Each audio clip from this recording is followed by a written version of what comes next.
do not see Jesus, yet we love him. And that is 1 Peter 1:8 says that.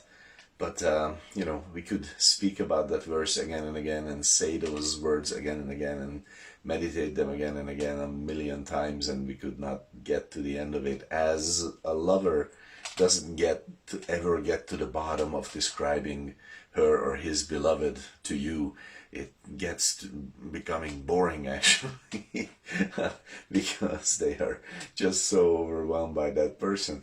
But this is something that we can share. You and I, we can all be in love with Jesus, and therefore it is not boring to us to either speak of him or to hear of him, but it is refreshing. And welcome this morning for this refreshing thought from the Word of God. So this is 1 Peter 1:8, whom having not seen you love. This is Jesus. We do not see him, yet we love him. So Peter here describes these levels. Okay, so number one is the senses, the things we can see, touch, smell, taste, those things we can feel. Okay, so that's one level. And then there is another level, the level of reasoning, the level of logic, level of conclusion, deduction, those things. Okay, so that's yet another level.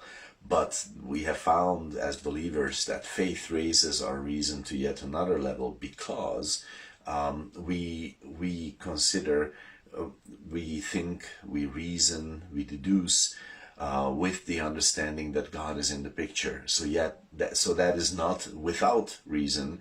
It is just a different level of reason, because we are considering a greater sphere of reality than what people who are unwilling to receive the existence of God accept. So we have something greater, and that's where we are. We do not see him, and yet we believe in him, and therefore we love him. So this is important.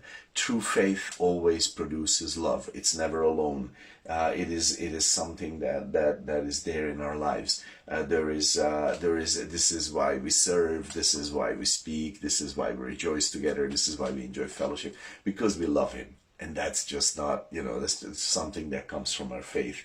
And then if there is true faith and true love, then there is the second part of the verse. Though now you see him not yet, believing, you rejoice with joy unspeakable and full of glory. And this is joy unspeakable and full of glory. We have a joy that we cannot utter, and this is something that on the one hand, we have to understand that when people say, so what is so awesome about Jesus? Yeah, I can say a lot of things about him, but honestly, I cannot speak out the joy that is in my heart regarding him. And that is okay. I cannot define it well enough to be passed over. No, it is something that you need to taste for yourself. There is just no other way. I mean, like I could describe a cake to you in every element, in everything about it, but if you have never tasted it, it's not gonna be really there for you. And this is what we're saying to people. It's unspeakable joy, and then it's full of glory, which means that it is full of heaven. It is full of the reality of heaven. It is full of the reality of God. It is not an unclean joy. It is not a filthy joy. It is a glorious heavenly joy. And this is beautiful. So in our lives we say, do I see Christ? And the answer is no. But I do see his handiwork, like he has left presents around for me. He does give me blessings, and I enjoy those. And then I say, I believe in him, I love him, and then in loving him I rejoice, and there is like a glorious joy in my life. And that raises our hearts to amazing heights. And just think about that. Christ is mighty in you. Christ is precious for you. Christ you love. And these raise our lives to a different level.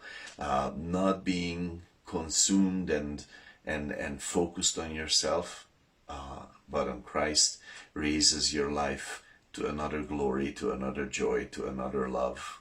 That's a beautiful place to live life, when your life is focused on Christ. So God bless you with these thoughts, and I trust that we will meet here soon again.